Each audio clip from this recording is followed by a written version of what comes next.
அனைவருக்கும் வணக்கம். ஆட்சியாளன் IAS academy சார்பாக நீதிமன்ற பணிகளுக்கு போறவங்களுக்கு நேர்காணல் மற்றும் செய்முறை தேர்வுக்கான பயிற்சி வகுப்புகள் வழங்கிட்டு இருக்கோம். இந்த மாத இறுதிக்குள்ள நேர்காணல் மற்றும் செய்முறை தேர்வுக்கான அந்த செலெக்ஷன் லிஸ்ட்டை ரிலீஸ் பண்ணுவாங்க. இந்த மாதம் இறுதிக்குள்ள செய்முறை தேர்வுக்கான செலெக்ஷன் லிஸ்ட் முதல் முறையாக ரிலீஸ் ஆகும். அதில் யார் நல்ல ஸ்கோர் பண்ணுறீங்களோ அவங்களுக்கு அதுக்கு அடுத்த கட்டமாக நேர்காணலுக்கான ஒரு நேர்காணலுக்கான விண்ணப்ப கடிதம் உங்களுக்கு அனுப்புவாங்க. அந்த அடிப்படையில் தான் உங்களை பணிக்கு நியமிக்க போகிறாங்க.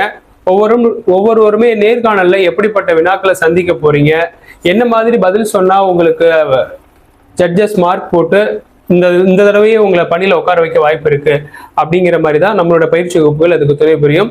இந்த பயிற்சி வகுப்புகளில் கலந்துக்கணும்னு நினைக்கிறவங்க கீழே ஒரு தொடர்பு எண் போகும், அதை தொடர்பு கொள்ளுங்க. இப்போ நம்ம கூட சின்னராஜ் அப்படின்னு சொல்லிட்டு கள்ளக்குறிச்சி மாவட்டத்திலேருந்து ஒரு சார் வந்திருக்காரு. அவரை நம்ம இன்டர்வியூ பண்ண போகிறோம். ஸோ வாங்க ஃபர்ஸ்ட் இன்டர்வியூ ஸ்டார்ட் பண்ணுவோம். Excuse me sir. வாங்க சார், ஹால் டிக்கெட் கொடுங்க. உட்காருங்க சார். Thank you sir. சார் உங்கள் ரெஜிஸ்டர் நம்பர் சொல்லுங்கள். 24 13 93 03 0010 சார். ஓகே, இது மொத்தம் எத்தனை டிஜிட் சார்? ஓகே, ஒரு 12 டிஜிட். ஓகே சரி, ஓகே. உங்களை பற்றி ஒரு செல்ஃப் இன்ட்ரோ கொடுங்க சார். சார் என்னோட பேர் கா சின்னராசு. நான் கள்ளக்குறிச்சி மாவட்டம் சித்தலூர் அப்படின்ற ஒரு கிராமத்துலேருந்து வரேன் சார். பி மெக்கானிக்கல் இன்ஜினியரிங் முடிச்சிருக்கேன் சார். ஓ, பிஇ வரைக்கும் படிச்சிருக்கீங்களா? சரி, ரைட்டு. இப்போ இதில் எழுத்து தேர்வோட எவ்வளோ மார்க் வாங்கினீங்க? 93 போட்டிருக்கேன் சார். 93. ஓகே. இப்போ நீதிமன்ற பணிக்கு மட்டும் நீங்க படிக்கிறீங்களா இல்ல வேற ஏதாவது குரூப் 4 அது மாதிரி படிக்கிறீங்களா? இல்லை சார், இப்போ எப்படின்னா என்னால் இன்ஸ்டியூட் போய் படிக்கிற அளவுக்கு எனக்கு ஃபினான்ஷியலாக அந்த அளவுக்கு லோவாக இருக்கிறதால வீட்டிலேருந்தே ப்ரிப்பேர் பண்ணிக்கிட்டு இருக்கேன் சார். ஸோ நான் கிடைக்கிற எக்ஸாம்லாம் எழுதிக்கிட்டு இருக்கேன். ஓகே. எத்தனை வருஷமா நீங்க கவர்மெண்ட் எக்ஸாம் ட்ரை பண்றீங்க? 2 இயர்ஸா ப்ரிப்பேர் பண்ணிக்கிட்டு இருக்கேன். 2 இயர்ஸா? இப்போ உங்க ஏஜ் என்ன இருக்கும்? 27 சார். 27. அப்போ ஏதாவது ஒர்க் எக்ஸ்பீரியன்ஸ் இருக்குமே, எப்படியும் 21 22க்குள்ள காலேஜ் ஸ்டடிஸ் முடிச்சிருப்பீங்க. அதுக்கப்புறம் ஒரு 5 இயர்ஸ் வரைக்கும் என்ன பண்ணியிருப்பீங்க? சார் சென்னையில் ஒரு கம்பெனியில் ஒர்க் பண்ணேன் சார். அது பார்த்தா எனக்கு ஃபேவரபிள். என்னவா இருந்தீங்க? சிஎன்சி ஆப்ரேட்டராக ஒர்க் பண்ணிட்டு இருந்தேன் சார். CNC operator. ஓகே. அந்த அளவுக்கு எனக்கு அதில் ஏன் அப்புறம் அந்த வேலையை விட்டு நின்னீங்க? இல்லை சார், அது கம்ஃபர்டபுளாக இல்லை சார், ஒர்க் பண்ண முடியல கரெக்டாக. ஸோ வீட்டில் அப்பா மட்டும்தான்.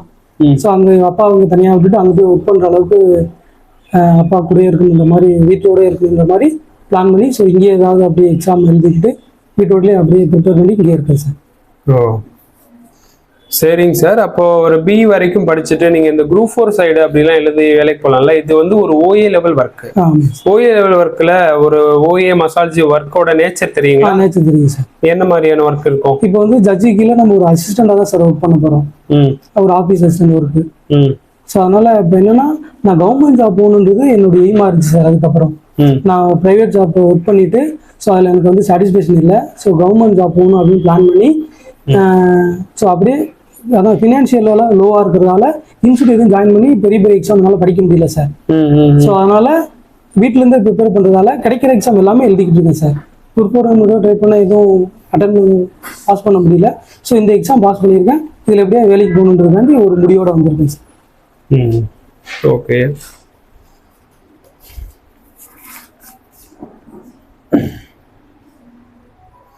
சரி, ஓகே. இப்போ நீங்க ஃபேமிலியில மொத்தம் எத்தனை மெம்பர் சார்?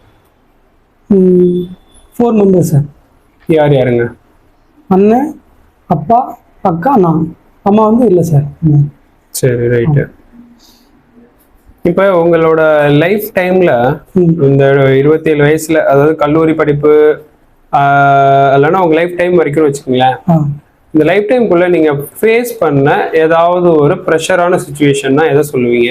அதை எப்படி டேக் ஓவர் பண்ணி வெளியே வந்தீங்க, ஓவர் கம் பண்ணி வெளியே வந்தீங்க? அதை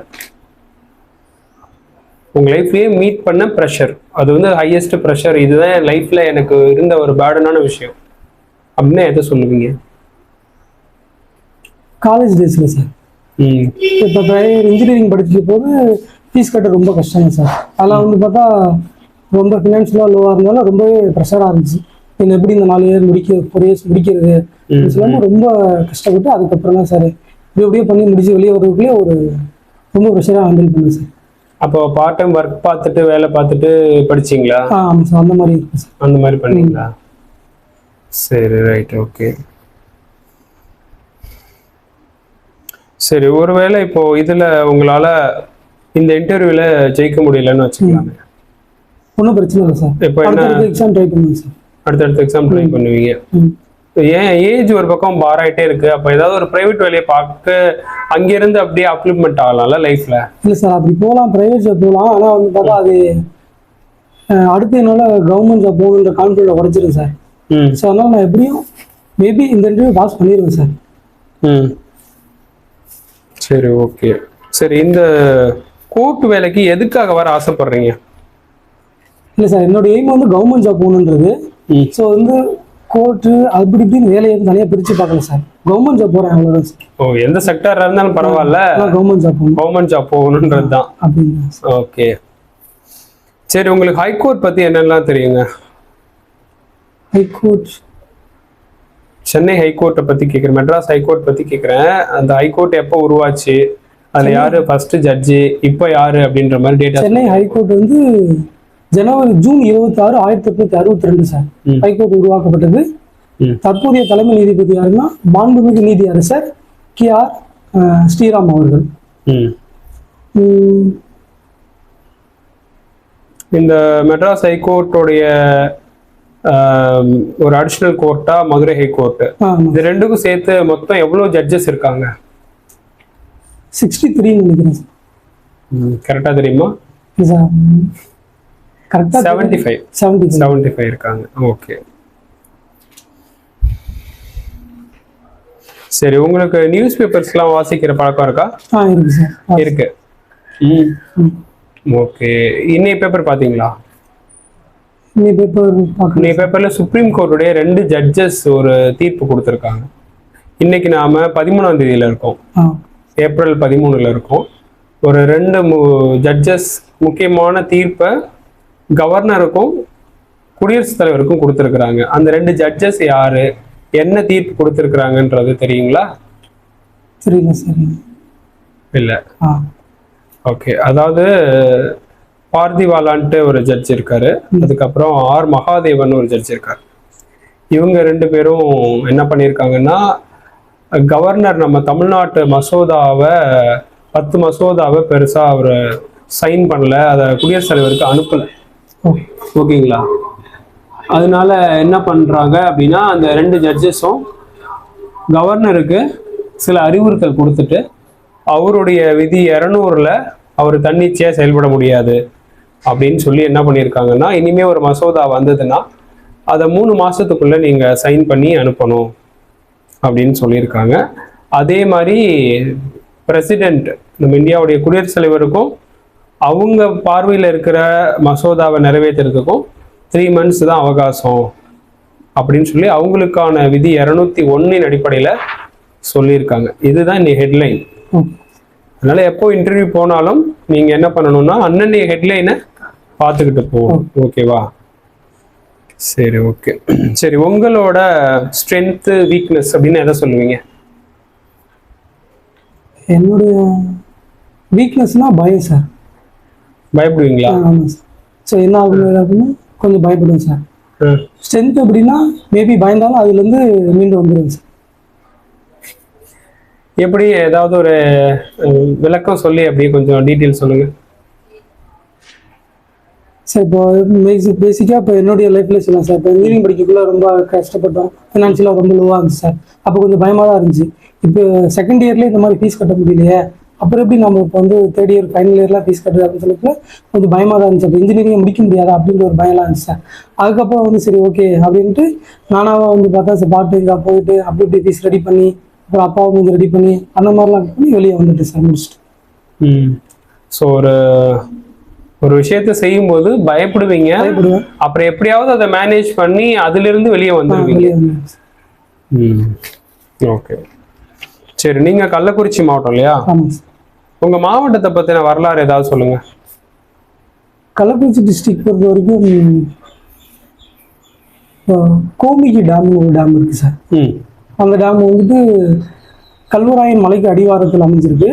ம் கிட்டத்தட்ட ஒரு சுற்றி இருக்க ஒரு 5-6 கிராமங்களுக்கு அந்த அணையிலிருந்து நீர்ப்பாசன வசதி விவசாயிகளுக்கு யூஸ் பண்ணுறாங்க சார். ம் அது தவிர்த்து மணிமுத்தா டேம்னு ஒன்று இருக்குது. ம் அந்த டேமுமே அது மாதிரி தான் கிட்டத்தட்ட ஒரு 25,000 ஏக்கர் விளைநிலத்துக்கு அந்த டேம் மூலிமா நீர்ப்பாசன வசதி தேவைப்படும். ம் ம் அதுக்கப்புறம் கல்வராயன் மலை, அந்த கல்வராயன் மலை கிழக்கு தொடர்ச்சி மலைத்தொடரோட ஒரு பகுதி. ம் அதில் வந்து ஒரு முக்கியமான சுற்றுலா தலம்னு சொல்லணும்னா மேகமலை ஃபால்ஸ்னு ஒன்று இருக்குது சார். அந்த அருவி பார்க்க ரொம்ப அழகாக இருக்கும், சுற்றுலா தலங்களாக இருக்கும். மக்கள் நிறைய பேர் குளிர்காலங்களில் வந்து பார்த்துட்டு போவாங்க. ம் ஓகே சரி. இப்போ இது நீதிமன்ற நேர்காணல் அப்படிங்கிறதுனால சமீபத்தில் கள்ளக்குறிச்சி மாவட்டத்தில் ஒரு 2 மிகப்பெரிய சம்பவங்கள் நடந்தேருச்சு. அது அந்த கள்ளக்குறிச்சி மாவட்டம் முழுக்க, தமிழகம் முழுக்க பேசும் பொருளாச்சு. அந்த 2 சம்பவம் எதுன்னு சொல்ல முடியுங்களா? விஷச்சாராயம் சார். விஷச்சாராயம் குடிச்சு கிட்டத்தட்ட ஒரு 55+ நபர் இறந்துட்டாங்க சார். அது ஒரு இன்னொன்னு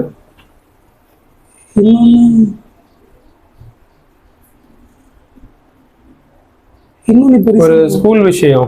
ஆமா சார், ஸ்ரீமதி அப்படிங்கிற ஒரு ஸ்கூல் பொண்ணு, அவங்க வந்து இறந்து போயிட்டாங்க சார். அதோட இறப்புக்கு காரணமே என்ன அவ்வளவா தெரியல சார். அவங்க ஸ்கூல் பக்கத்துல இருந்து ஒரு விஷயம் சொல்றாங்க, பெற்றோர்கள் ஒரு விஷயம் சொல்றாங்க. அது எந்த ஒரு இதுவுமே இல்லாம கேஸ் அப்படியே ஏறிங்களே போயிட்டு இருக்கு சார்.